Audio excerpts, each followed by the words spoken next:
Hello, hello, hello. Okay, clay, mug, how do you make it? This one in particular, we're gonna use a slab technique this time. So we're gonna roll out some clay into a thin piece, not much thinner than say a pencil. And then we're going to, oh, here's a little template. And then we're gonna kind of roll, hold it on itself, overlap it a little bit, join it together, and there's our mug. Be nice to have a handle, wouldn't it? If you look closely, I don't know if you can see it, but this one actually had a leaf pressed into it with the rolling pin. That's kind of nice. These are just a couple of leftovers, not to name any names, you know. This one you can see that the bottom piece was put, oh, it looks like it's inside the sides, but it's hard to tell here. Maybe it was added onto the bottom. That's what we're gonna do. We're gonna make the sides, and then we're gonna make a bottom, stick it on. Okay, so that's just to give me a rough idea of how big I need to go. I got some clay, so I'm generally gonna roll it out this way, like a long, shall we call it a long kind of pancake. But, or shall I say this way, because it's easier for me to roll away from myself. Okay, here we go. Now, I'm just going to roll. And it can be roughly the size of the paper. Main idea is that it's long. And not necessarily tall. That seems to me to be about as thick as I want. If it's too thin, it'll fall over. If it's too thick, then it becomes a weapon, not a mug. All right, now I didn't grab myself, well, I got a tool here. You can get a ruler, or you can even lay this out. Now, it's not quite wide enough, but that's okay. That's okay, it's gonna be approximate. So I hope you can see this. I'm trimming. I'm just gonna check my camera, see if you can see it. Oh, perfect, Mr. Shaw. Nice composition. Now these bits are what's gonna make the handle. So just set them, put them aside for a little bit. And how about I go keep that nice, use my tool, trim. As usual, I'm rushing a little bit, so I would suggest you just take your time, do a nice job. And about this, I got the length about right. Maybe not quite. Okay, not at all. But it just means that it'll be a slightly narrower circle. It'll be a smaller mug. Small and tall. And then that one, okay, we'll put it right about there. Get a nice rectangle. Now clay is always changing, as you know. It's always, it's like this is got kicks out at the bottom a little bit. It's bumpy. It's actually really nice and flat on the top.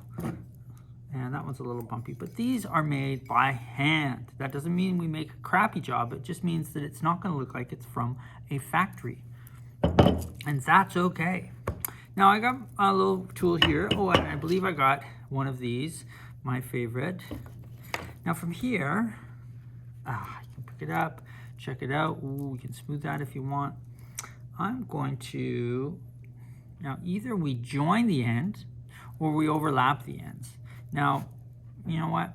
For this one, I'm going to join the end. No. I never like it.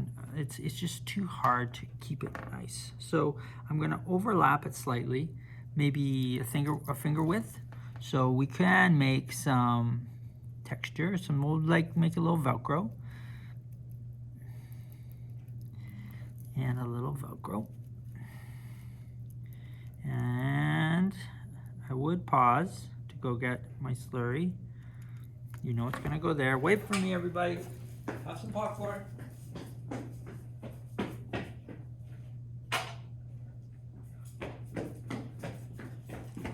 I always call it slurry. The rest of the world calls it slip. I don't know why. We just call it clay kind of glue. We're gonna put some on there. Remember, this is, once it dries, it turns to kind of glue. It just helps, with that connection, okay? Over top it goes. Now here it's kind of double thick, so be it. It's gonna be thin everywhere else except for there. Okay, now that's enough, but I want to smooth out my seam a little bit. And I think you can see me doing that with my finger. Okay. Now that's a little rough, but you all will spend a little longer making that seam really, shall we say, pretty. And then on the inside too. Again, I'm going to use my finger, and I'm not going to push too hard, because you'll find very quickly you can lose this nice shape you already have. You can like bend it out of shape. I did a little bit at the top. It's a bit messy. Now, if your finger's not long enough or the hole is too small, then try and reach in with a tool to do your smoothing. And do a really nice job. This is what I mean. It doesn't have to look like it's from a factory, but it can look considered, done with care. Smoothed, gone. So the seam is pretty much gone except for on the top and the bottom. My bottom is still flat from when I trimmed it, and it's only a little extra thick where the two pieces met before. I hope you can see that. All right, now I have a bit, I just am always sort of working it as I go. I'm going to trim that top little nub off. Probably use my tool here to do it. There. And then I'll turn it upside down and give it a little bonk like that, really gentle, trying to keep it shaped. And that's a really nice flat top and a flat bottom. I hope I'm making it look easy, and I hope you can hear me okay. Now it's still a little extra thick where the seam overlapped, but that's probably where I'm going to put my handle, so that's going to make sense. I'm just smoothing out the rim on the inside slightly. Outside, inside. Notice I haven't used any water. Even though it's drying out a little bit, it's still pretty good. And it goes in and out of being kind of bent and then back to round. That's where you take great care. Okay, so right now I've got the main body. If I'd wanted to press a leaf into it, well, it's too late. All right, that's gonna be good. Now, while I set that aside for a sec and get a little bit of clay for the bottom, maybe I'll ball this up. And then I'll roll that out. But I also want to get a handle. Now, I happen to have a piece here that I trimmed off. If I trim that a little bit better, a little bit more maybe, I can get a handle out of it. And I'm going to bend it slightly. The trick, why I'd like you to do the handle now before you put the bottom on, is that handles need a little time to set, to just hold their shape, to let the clay kind of relax. Now that's a pretty beefy handle. I like it, but I'm going to make it a little thinner. I'm going to risk it breaking as it dries. I'm going to live on the artistic edge, just so it's a little less heavy. And I'm not sure if it looks this way to you over there, but it's a bit like an exclamation mark, I think. So I can see now the shape of it, more or less where it's going to go, and eventually I'll put a little Velcro marks and so on. But for the moment, tie that up. I just want to have it at this stage and then set it to the side. Set it to the side so it holds that shape, gets used to it, and that's all so that when I put it on and let it dry, the chances of the handle breaking as it dries are far less. Okay, boom. Now this should make a big enough circle, back and forth. Not stretching this one out, just going for a circle. Yeah, it fits. Okay, I'm gonna try and make this as best into a circle shape as I can before I set it down. Looks good. Take your trimmer tool. And I cut it not straight down, but on a bit of an angle under. Because, just a slight angle. Try and imagine why. Guess why. And then I'll try and tell you why. But guess why first.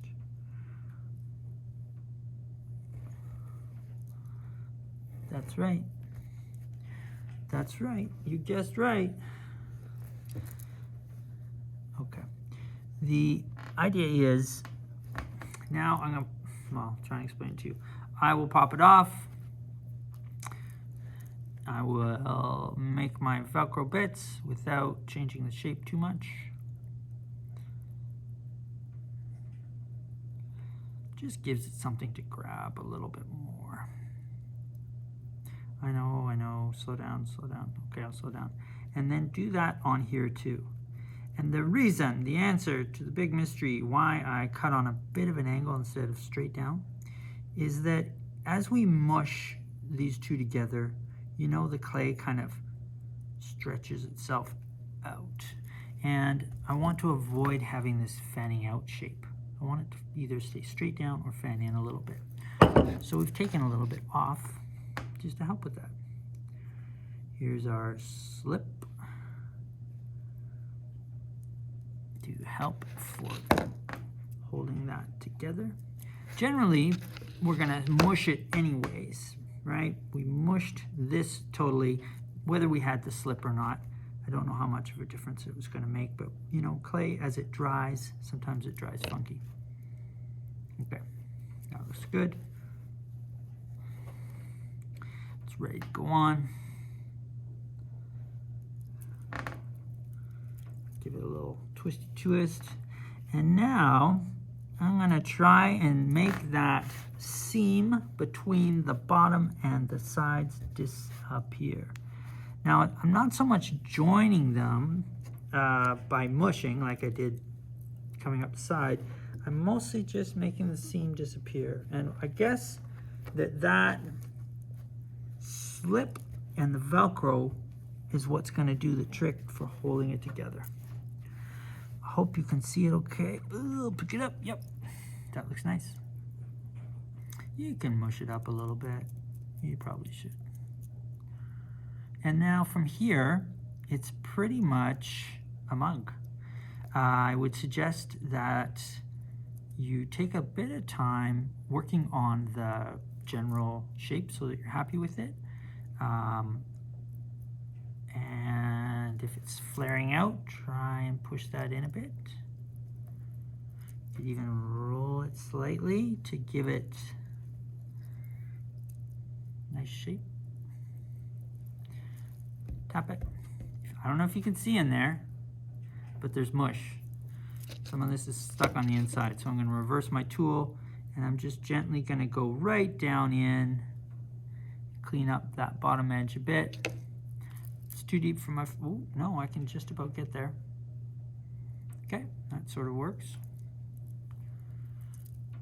In art, we're not always precise like math, and that's lovely, but there are times to try and be precise as well. Okay, I don't know, remember, put your name.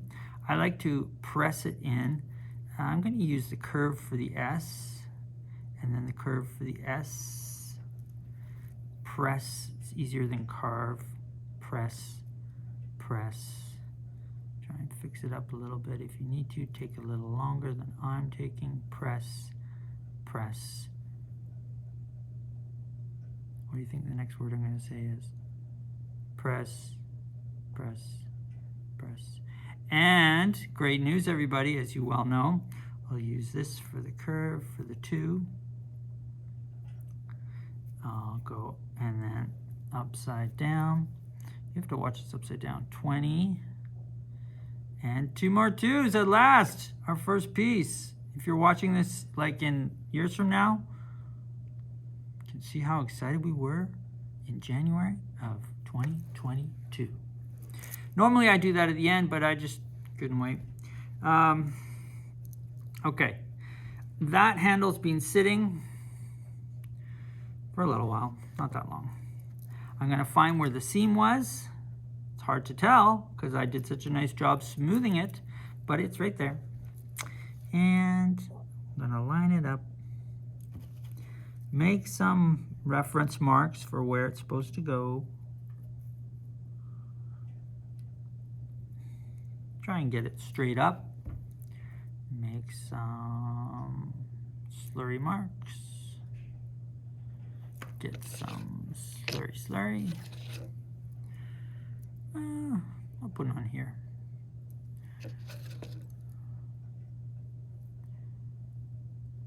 Nice, okay. Line it up, press it on, line it up, press it on. Now it's just gonna fall off, right? It's barely gonna hold itself. So what I would say is I'm gonna go to the bottom. I'm gonna mush that in with my finger. Go to the sides. Ugh. Now for this, and I'll go to the top, bottom as well. Now I'm just gonna hope that holds for a second while I take a tiny bit here, make it a little extra.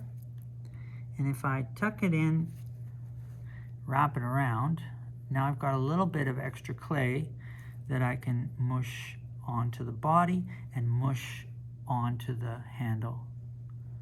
Mush onto the handle, mush onto the body. As long as I've got it on the sides of the handle, that should be enough to hold it. And by now this is review kind of how to work with clay. Smooth with my fingers, make it all pretty as if it's a perfect seam. And you can do the top kind of inner bit there too if you want, or not, just leave it. That's probably gonna hold.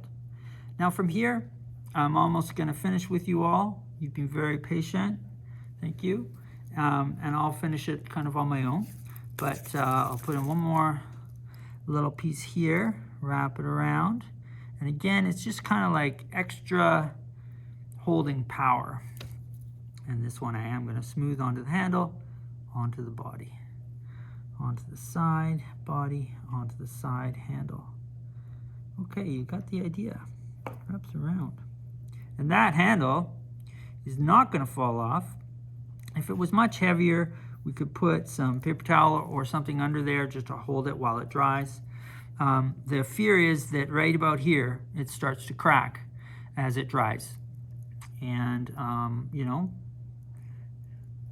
by the time you're watching this video, I'll be able to let you know whether my mug was a success in drying or not. Okay, well, I think I'm almost done. Anything else you're asking about? I would just say, from here, last word is enjoy what you're doing, of course. Try and have it done in one go so that we don't have to wrap it up in plastic. And you know, if you want to add some decorations, I always love that, like carving up and down the sides, going in, making a pattern before you actually give it color. So, wow.